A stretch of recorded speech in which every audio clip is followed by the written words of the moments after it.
Ողջույն ձեզ իմ սիրելիներ, այսօր պատրաստելու եմ դոնդողով, այսինքն ժելատինով գեղեցիկ վարդեր, որոնցով կարող ենք զարդարել ցանկացած տեսակի աղանդեր եւ տորթեր։ Ահա հիմա դոնդողի վրա լցնում եմ մի փոքր ջուր,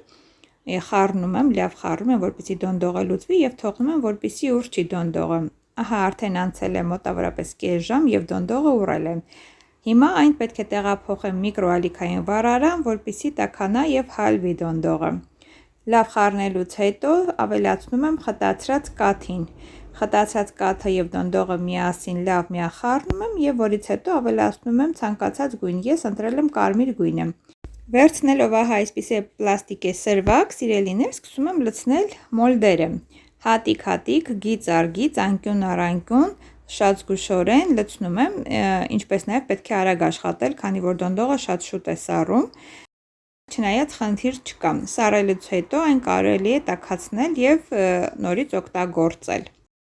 Բաղադրատոմսը կթողնեմ նկարագրությունների բաժնում։ Չմոռանամ ասել, որ ջրի քանակը դոնդողի քանակից 8-ից 10 անգամ պետք է ավելի լինել,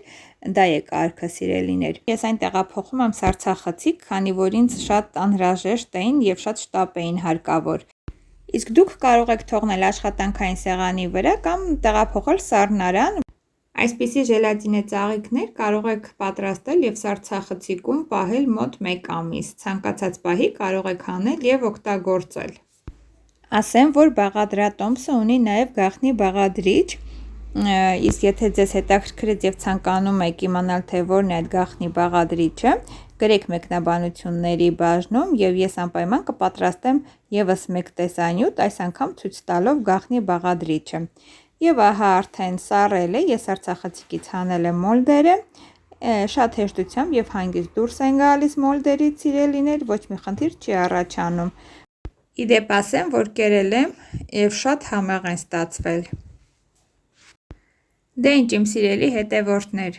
ահա եւ տեսանյութը մոտենում է իր ավարտին, դուք տեսաք, թե ինչքան գեղեցիկ եւ հետաքրքիր վարդեր են ստացվել։